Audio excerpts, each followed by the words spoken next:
bagi saya, kalau ustadz mu'alaf ini membahas tentang agamanya yang baru, mau mengatakan agamanya begono, begini, begana, begene, gitu ya. Bagi saya, I don't care, ya, I don't care, gitu. Terserah dia mau bicara apa tentang agamanya.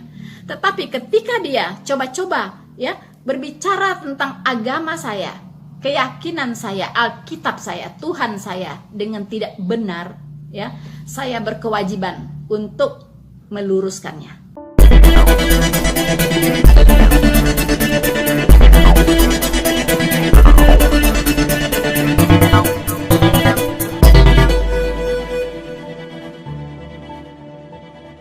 Saya akan membacakan dulu biar jelas. Matius 7 ayat 21 sampai 23.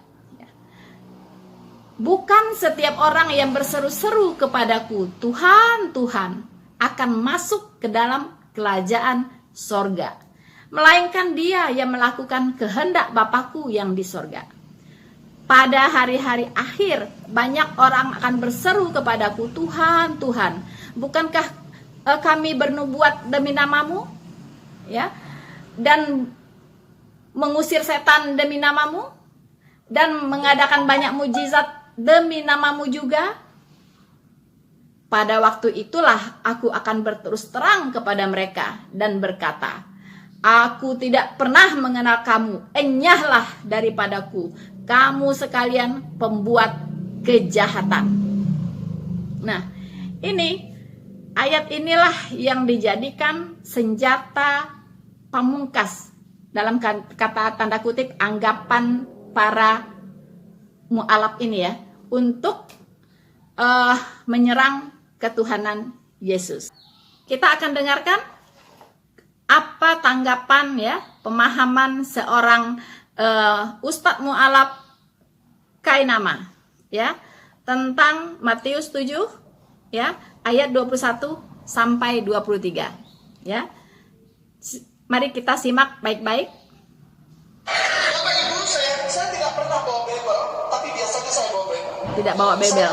Saya tidak berani bawa Quran. Quran tidak berani bawa. Terlalu suci buat saya. Oh, terlalu suci. Orang berulang-ulang, dan saya tidak mau khatam cepat-cepat karena saya harus tahu dulu apa Ah, ya. Karena itu Bagus, adalah bagus. sifat, karena itu adalah obat. Oh. Obat yang dimakan terlalu banyak nanti jadi racun. Oh ya, betul, betul. Hati sesuai dengan dosisnya. Bapak Ibu, begitu juga Matius 7:21. Yes. Di situ ditulis dengan jelas sekali bahasa yang gamblang. Yesus sendiri keluar dari mulutnya, Jesus Christ yang sangat aku hargai dan aku kasihi sampai detik ini. Yes. Dia bilang begini. Oh ya? Mau dengar? Ya dong, mau dengar dong. Setiap orang yang berseru kepadaku. Yes, bukan setiap orang. Adonai, Adonai, bukan Kyrios. Yes. Bukan Kimi dalam bahasa Yunani. Ya. Tapi Adonai. Bukan setiap orang yang berseru kepadaku, Tuhan, Tuhan, akan masuk ke dalam kerajaan sorga. Tapi dia yang melaksanakan pekerjaan Bapakku. Dia yang melakukan kehendak Bapakku. Kehendak Bapakku apa? Disunat. Oh, sunat. Oh, wudhu, puasa, ruku, sujud. Yesus dikasih mati, tahajud 6 rakaat. Oh ya, itu ya. Itu semua sudah nyata dan gamblang. Tidak usah pakai perumpamaan, tidak usah pakai kita tilik dari yang tersurat tersebut. Capek. Jesus tidak mau capek. Oh ya. 3 tahun dia di sini kasihan. Jangan fitnah dia jadi Tuhan. Dia gadis besarnya begini. Matius 7, Difitnah jadi Tuhan. Wow. Bapak Ibu, maaf, bukan saya memotong, tidak. Saya belajar teologi. Oh ya. Walaupun hitam. S2. Saya S2 teologi di Turki. Wow, keren dong. Ya, S2 di Turki. Udahlah, kita nggak usah debat, nggak usah. Saya mati, saya sayang semua saudaraku. Oh ya. Saya mau bilang ini sebentar, sedikit ya. 1 menit saja. 1 menit, tapi diambil sama Abang. Oke. 1 menit. Arti dari Matius 7:21. Arti dari Matius 7:21. Saya mau tanya dulu. Kalau Yes. orang meninggal, rohnya keluar, tidak masuk surga, dia masuk mana? Neraka. Yesus bilang, bukan orang yang berseru kepadaku, Tuhan, Tuhan akan masuk kerajaan surga. Oh. Artinya apa? Kalau orang meninggal, rohnya keluar, tidak masuk surga, dia masuk mana? Oh, Kalau lu manggil buat Tuhan, lu neraka. Oh ya. Oh, gitu ya. udahlah, kita masuk Oh, jadi kalau panggil Yesus Tuhan masuk neraka. Oh ya, baru tahu juga saya. dengan segala sukacitanya. Oh, iya. Dengan segala Oh, begitu. dan hukum yang kedua yang sama dengan hukum Oh, oke. Sip. Udah Mbak, udah paham saya. Ya. Aduh, teman-teman ya. Kalau saya bilang pantesan dia murtad dari Kristen, ya kan? Orang kalau mereka membilang nauzubillah min zalik, astagfirullahalazim. Beginilah pemahaman seorang mu'alaf ya. Jadi jangan heran kalau mereka jadi mu'alaf. Nol besar, saya katakan nol besar dengan pengetahuan Alkitab. Oke, teman-teman, sekarang mari kita bahas apa yang dikatakan oleh Ustadz Mu'alaf Agustinus Kainama. Ya, nama lengkapnya. S2 dari Turki, S2 teologi. Ya, keren, ya kan? Mungkin S2 habis itu mungkin di Vatikan juga ya, S2-nya. Habis dari Turki ke Vatikan sepertinya, ya kan? Oke, teman-teman. Tadi dia mengatakan, ya, kita sudah dengarkan semua apa yang dia katakan, ya kan? Teman-teman pasti sudah ketawa-ketawa sendiri nih ya. Saya ngelihat loh dari sini, teman-teman ketawa-ketawa sendiri ya. Oke. Tapi sebelum saya membahas apa yang diucapkan, apa yang dipahami oleh Ustadz Mu'alaf Agustinus Kainama ini, saya akan membacakan dulu 1 Petrus 3 ayat 15 sampai 18 ya. Ayat ini memerintahkan ya kepada setiap orang percaya ya. Untuk apa? Untuk memberikan pertanggungjawaban iman kepada setiap orang. Teman-teman, mengapa saya berkepentingan untuk menanggapi video ini? Karena dia berbicara tentang Alkitab saya dan tentang Tuhan saya. Jadi saya berhak dan berkewajiban untuk meluruskan pemahamannya yang bengkok ini, yang jauh dari kebenaran. Kita sebagai orang percaya punya kewajiban yang diperintahkan oleh Alkitab untuk mampu memberikan pertanggungjawaban iman kita kepada setiap orang, ya, sehingga kita bisa meluruskan apa yang salah berdasarkan kebenaran firman Tuhan. Teman-teman, saya akan bacakan 1 Petrus 3 ayat 15 sampai 18. Mari kita simak baik-baik ya. Tetapi kuduskanlah Kristus di dalam hatimu sebagai Tuhan. Ya. Jadi kuduskanlah Kristus di dalam hatimu sebagai Tuhan, dan siap sedialah pada segala waktu untuk memberi pertanggungjawaban kepada tiap-tiap orang yang meminta pertanggungan jawab dari kamu tentang pengharapan yang ada padamu.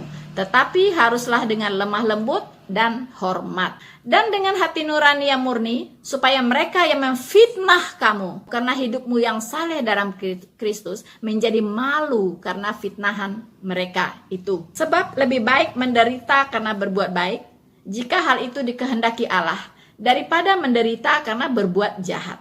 Sebab jika Kristus telah mati sekali ya untuk segala dosa kita, Ia yang benar untuk orang-orang yang tidak benar, supaya Ia membawa kita kepada Allah. Ia yang telah dibunuh dalam keadaannya sebagai manusia, tetapi yang telah dibangkitkan menurut roh.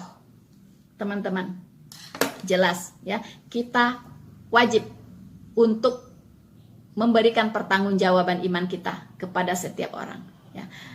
Bagi saya, kalau Ustadz Mu'alaf ini membahas tentang agamanya yang baru, mau mengatakan agamanya begono, begini, begana, begene, gitu ya. Bagi saya, I don't care, ya, I don't care, gitu. Terserah dia mau bicara apa tentang agamanya. Tetapi ketika dia coba-coba berbicara tentang agama saya, keyakinan saya, Alkitab saya, Tuhan saya dengan tidak benar, saya berkewajiban untuk meluruskannya. Tentunya berdasarkan kebenaran Alkitab, bukan opini, ya, seperti mereka membangun opini-opini sesat tentang Tuhan Yesus, tentang kekristenan, tentang Alkitab. Tapi kita harus memberikan pertanggungjawaban iman kita berdasarkan kebenaran firman Tuhan. Tadi kita katakan ya, dia mengatakan bahwa dia tidak membawa Al-Quran, ya kan? Karena Quran itu baginya terlalu suci, ya kan? Terus dia juga tidak membawa Alkitab, ya. Jelas, ya, apa yang dia katakan itu adalah opininya sendiri, menurut apa? Kebenaran dia sendiri, begitu ya. Bukan berdasarkan kebenaran dari Alkitab, ya. Karena mungkin Al-Quran pun karena terlalu suci bagi dia, mungkin nggak pernah disentuh juga gitu. Makanya mereka mualaf ini kalau khotbah nggak pernah berkhotbah tentang imannya yang sekarang, ya. Terus tentang agamanya yang sekarang, ya kan? Terus tentang apa pengajaran-pengajaran di dalam kitabnya sendiri.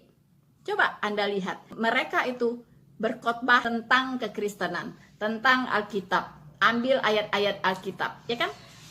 Dan itu mencerminkan justru semakin mempertontonkan kebodohan mereka, gitu ya.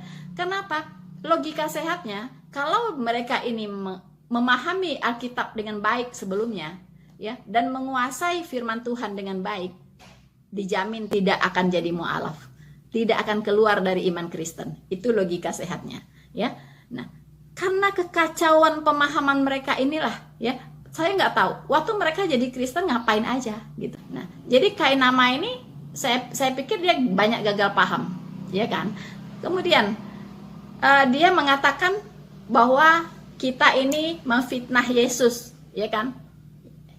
Memfitnah Yesus dengan menuhankan Yesus. Yesus itu sebenarnya bukan Tuhan, tapi kita menuhankan dia. Itu berarti kita ini Kristen ini memfitnah Yesus. Itu kan gila, ya kan? Pendapat seperti itu. Dia tidak tahu bagaimana benang merahnya dari perjanjian lama ke perjanjian baru, kesaksian para nabi, ya, yang sudah bersaksi bahwa Yesus itu adalah Tuhan. Yesus itu adalah Allah. Yesus itu adalah pencipta langit dan bumi. Begitu banyak ayat di Alkitab yang berbicara tentang keilahian Yesus, tentang ketuhanan Yesus. Iya kan? Nah, jadi itu mereka tidak paham gitu. Saya betul-betul bingung ya. Waktu mereka jadi Kristen ngapain aja gitu ya. Kemana aja bos gitu ya. Kemana aja bos gitu. Kok sampai begini gitu ya. Saya sedih sebenarnya, ya kan. Jadi mereka itu binasa itu karena ketidaktahuan mereka gitu. Karena ketidaktahuan mereka ya. Makanya saya bilang kita sebagai Kristen jangan hanya KTP. Ya, jangan hanya KTP. Kita sebagai Kristen harus memiliki pengetahuan yang baik tentang firman Tuhan. Ya, supaya apa? Supaya tidak yang begini-begini gitu loh. Tidak terjadi lagi yang begini-begini gitu. Ya, binasa karena kebodohan gitu ya. Oke, teman-teman. Kita wajib karena dia sudah memfitnah, sudah mengada-ngada, sudah keterlaluan ya. Mengatakan bahwa Yesus itu bukan Tuhan dan kita memfitnah Yesus, ya kan? Ini harus kita luruskan. Dan dia mengatakan bahwa kehendak Bapa itu adalah sunat, ya. Halo, ya. Kehendak Bapa itu katanya sunat, wuduk, puasa, sujud, tahajud, itulah katanya kehendak Bapa. Hei, Bapa siapa? Ya, Bapa siapa yang berkehendak seperti itu? Yang pasti di Alkitab.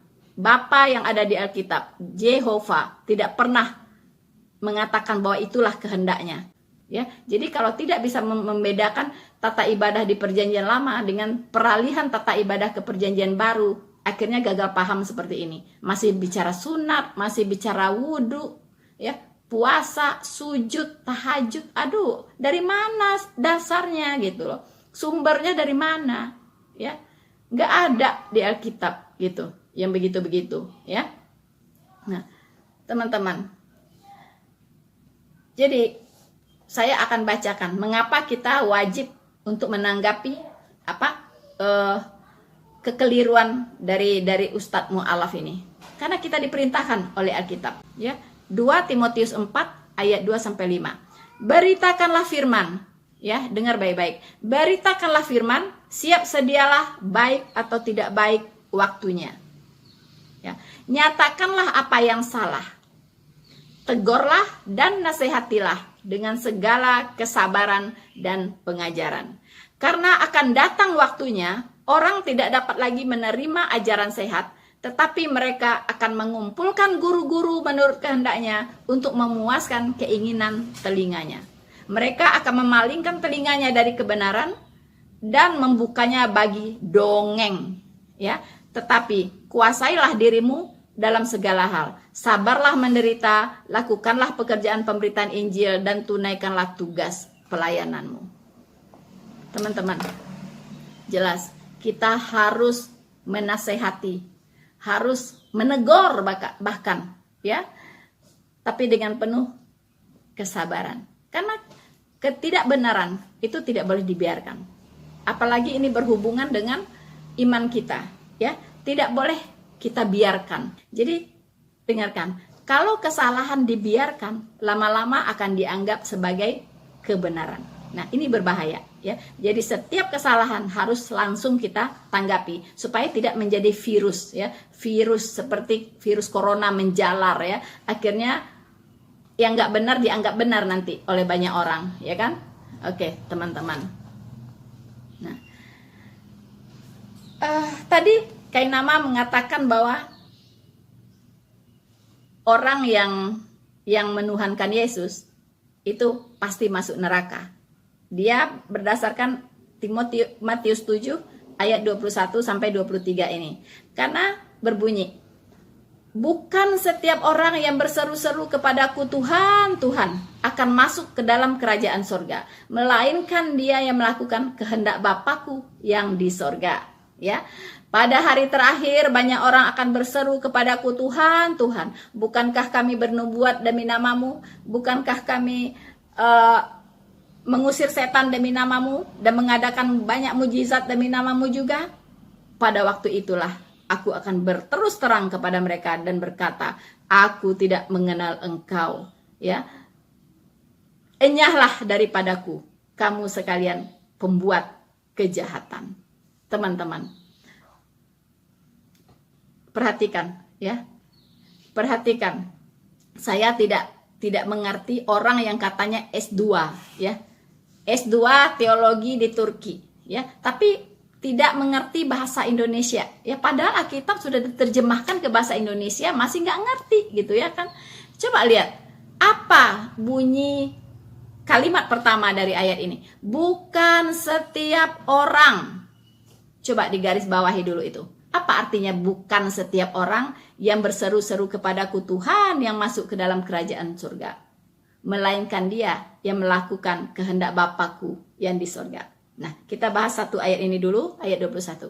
Bukan setiap orang, artinya ada banyak orang, ya.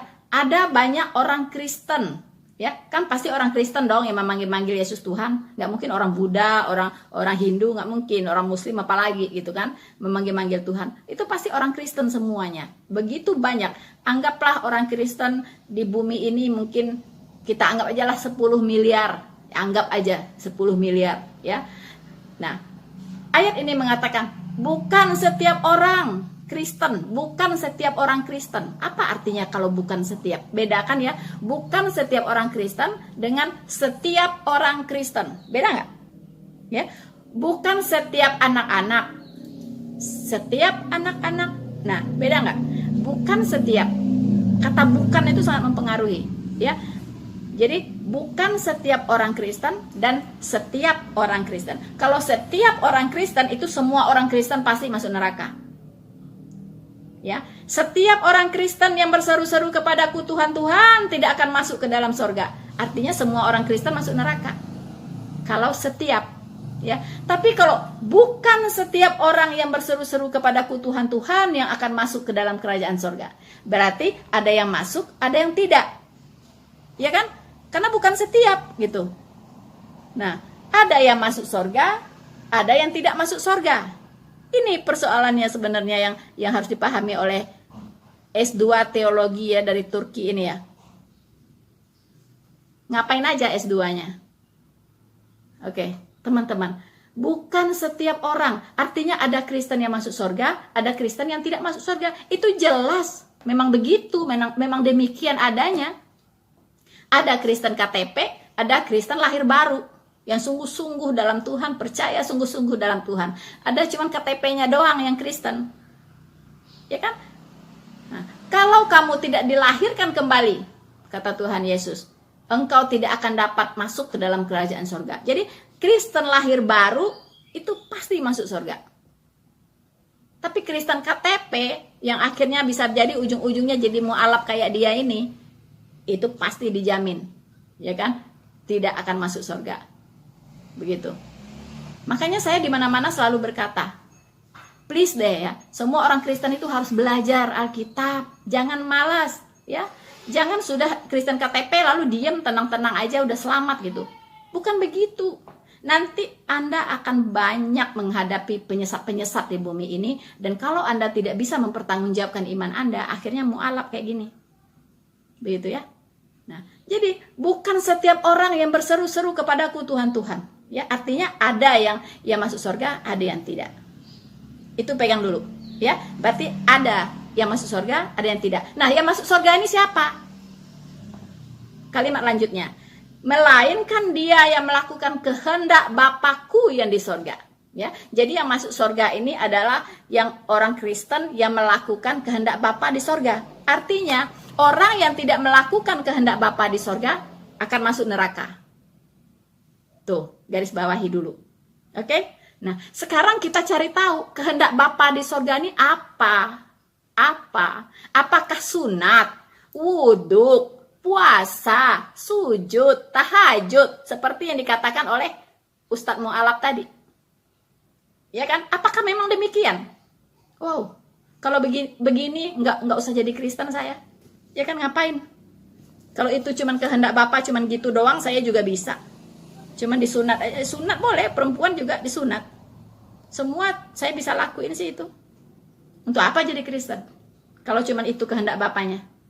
No way. Ya, mari kita lihat apa kata Alkitab tentang kehendak Bapa. Ya, karena Alkitab bisa menjelaskan dirinya sendiri. Bisa menjelaskan dirinya sendiri. Tidak perlu tanya si Ustaz Mu'alaf apa kehendak Bapa.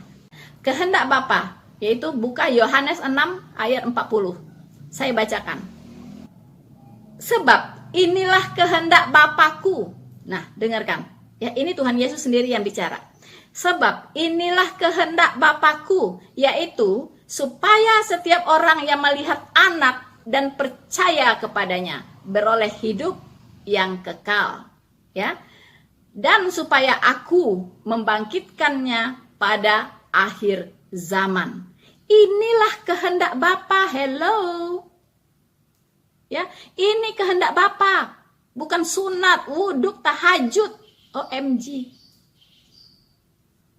Orang Jerman bilang, was is los mit dia. Ya, was is los mit dia. Kok bisa ngomong seperti itu? Ya.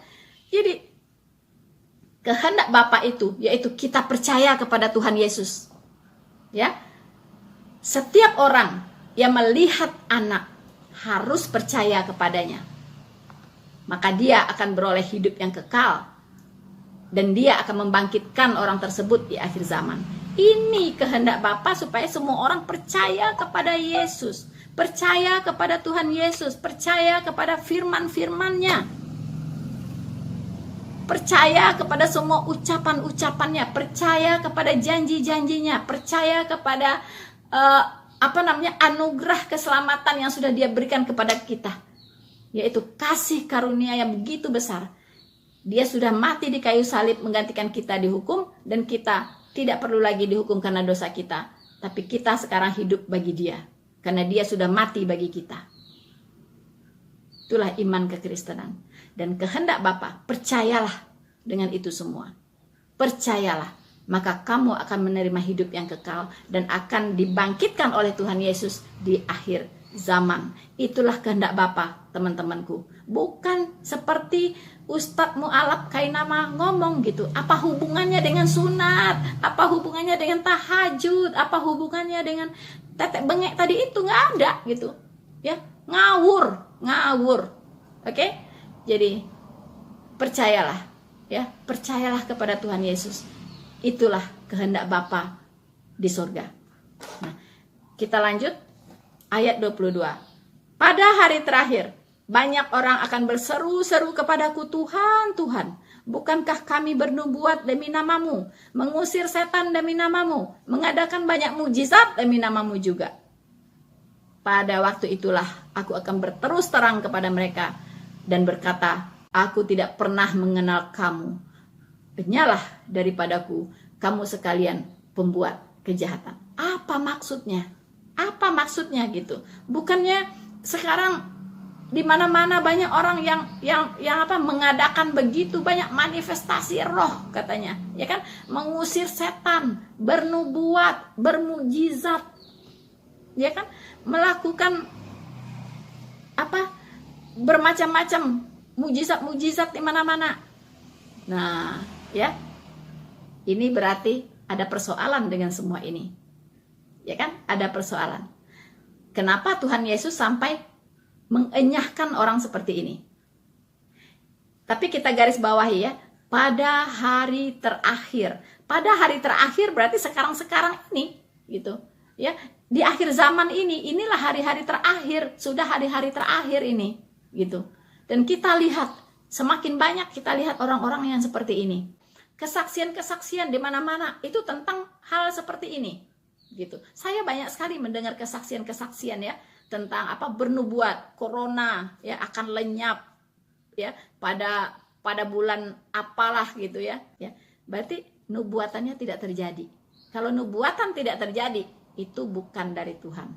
Ya, karena kalau orang bernubuat karena kuasa ya, kuasa masih diberikan kuasa untuk bernubuat, itu pasti terjadi, tidak ada yang meleset gitu. Seperti nabi-nabi, semua nubuatannya tergenapi secara akurat. Tetapi kalau ada hari ini orang bernubuat dan tidak terjadi, maaf, itu bukan dari Tuhan.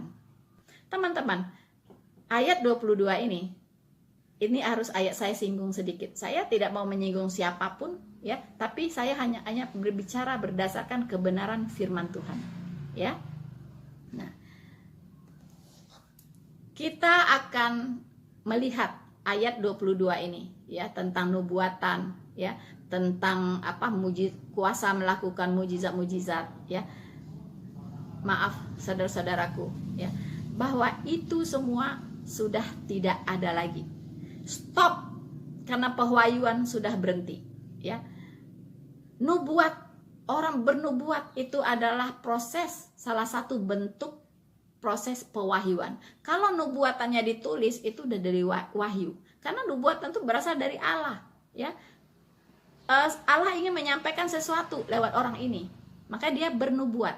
Tetapi kita sudah sepakat bahwa Alkitab dari Kejadian 1 pasal 1 sampai Wahyu 22 ayat 21 sudah di lockdown. Tidak boleh lagi ditambahi, tidak boleh lagi dikurangi. Seperti yang tertulis di Wahyu 22 ayat 18 sampai 21. Silakan dibaca ulang. Siapa yang menambahkan akan ditambahkan malapetaka seperti yang tertulis di dalam kitab ini.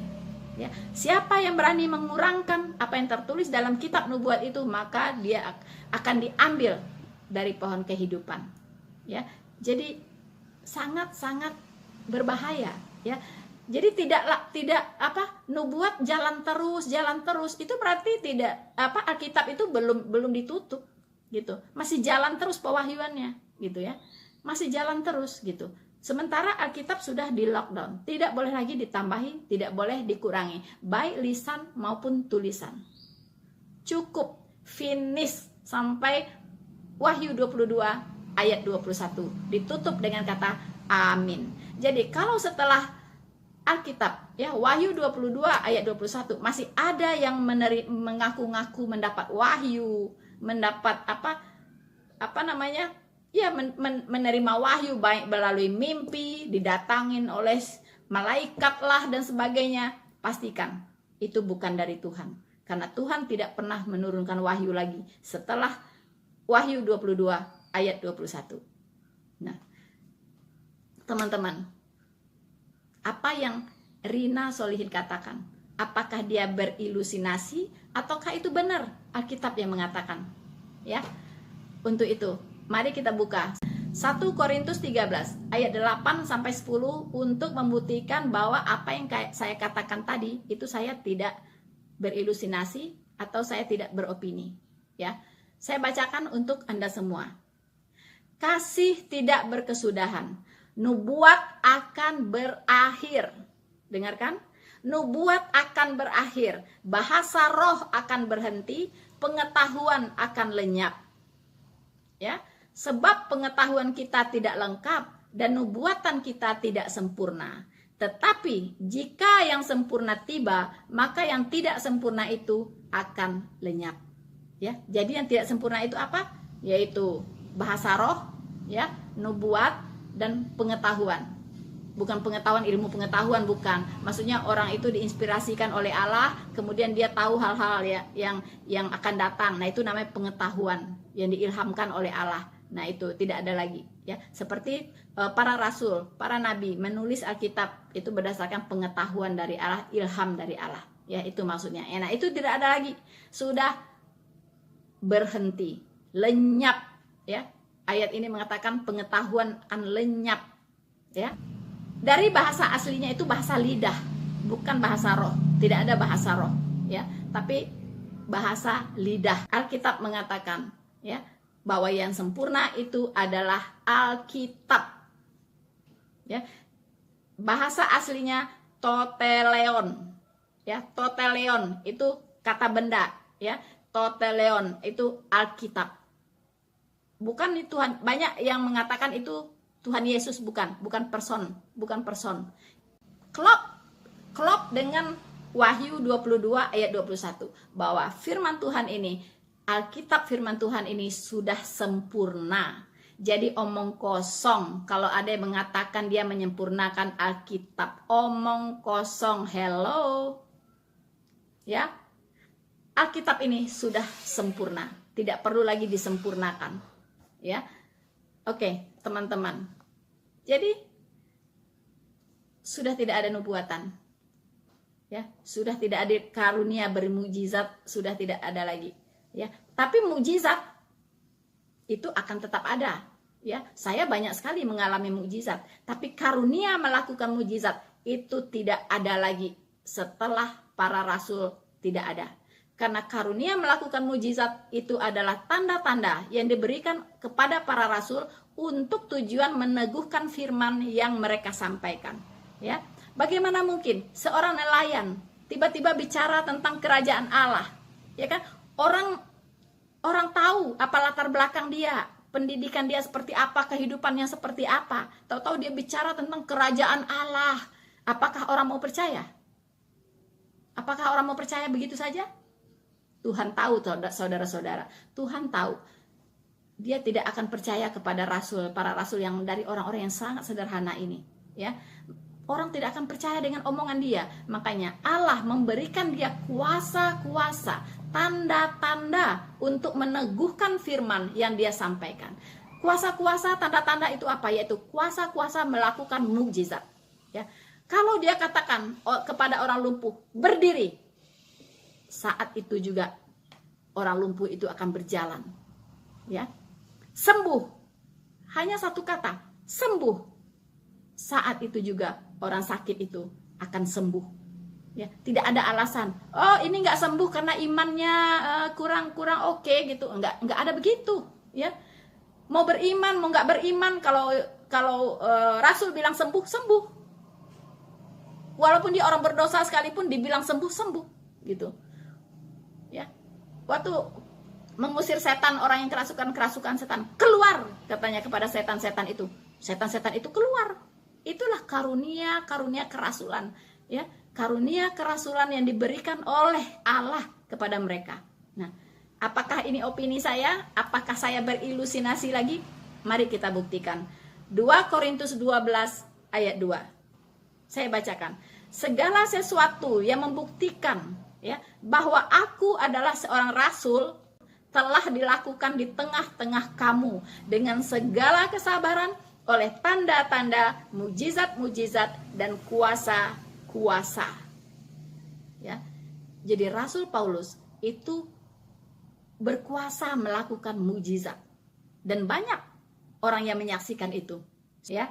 Jadi kami yang punya akal sehat, yang punya pikiran yang belum yang belum konslet ya, jadi talinya belum putus, itu lebih percaya kepada ring satu, yaitu yang saksi mata ya, yang menyaksikan apa yang terjadi dengan para rasul ini. Kami lebih percaya itu dibanding percaya kepada yang datangnya sekian ratus tahun setelahnya, apalagi hari ini yang kesekian ribu tahun ya setelah ring satu.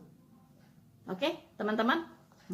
Sekarang, apakah benar? Ya, tadi saya katakan bahwa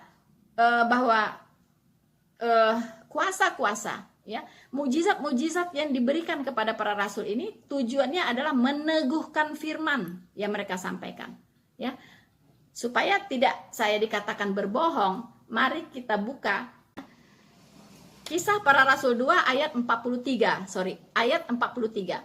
Maka ketakutanlah mereka semuanya, sedang rasul-rasul itu mengadakan banyak mujizat dan tanda-tanda. Ya, jadi tadi orang-orang ini mungkin menganggap enteng ya, orang-orang yang begitu sederhana bicara tentang kerajaan Allah, tentang kebenaran, ya kan? Ketika mereka melakukan mujizat, semua jadi takut. Ya, bahkan tidak sedikit yang menjadi percaya kepada pemberitaan yang mereka bawakan, yaitu tentang Injil, ya, percaya kepada Injil, ya. Kemudian Kisah Para Rasul 19 ayat 17. Ya, hal itu diketahui oleh seluruh penduduk Efesus, baik orang Yahudi maupun orang Yunani. Ya. Maka ketakutanlah mereka semua dan makin masyhurlah nama Tuhan Yesus. Puji Tuhan, ya. Karena kuasa-kuasa yang diberikan kepada para rasul ini untuk meneguhkan firman, maka mereka pergilah memberitakan Injil ke segala penjuru, dan Tuhan turut bekerja dan meneguhkan firman itu dengan tanda-tanda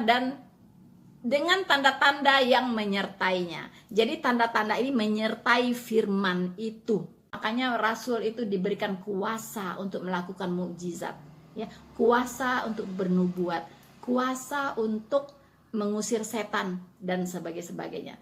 Hari ini rasul sudah tidak ada dan tanda-tanda itu stop, tidak diberikan lagi kepada siapapun. Ya, kalaupun kita berdoa ada orang sakit, kita berdoa dan dia sembuh, itu bukan karena kita punya kuasa, tapi Tuhan menjawab doa kita, mengabulkan doa kita. Tidak ada lagi orang yang punya kuasa menyembuhkan orang. Kalau ada orang punya kuasa menyembuhkan orang, mungkin corona ini sudah berlalu sejak lama. Iya kan? Tidak ada lagi, ya, tidak ada lagi orang yang kena, ya, terinfeksi virus corona. Semua tuh yang di Wisma Atlet itu sembuh semua gitu. Kalau ada orang yang berkuasa menyembuhkan segala penyakit, kenapa tidak ke sana aja dan sembuhkan mereka? Ternyata kan tidak ada, gitu kan? Nah, teman-teman, mari kita mencintai Allah kita dengan segenap hati kita, dengan segenap pikiran kita, dengan segenap jiwa kita, dengan segenap akal budi kita. Ya, jadi jangan punya iman buta, tapi semua harus dengan akal budi yang sehat, dengan akal sehat. Mari kita menjadi anak-anak Tuhan yang tidak sama dengan dunia ini.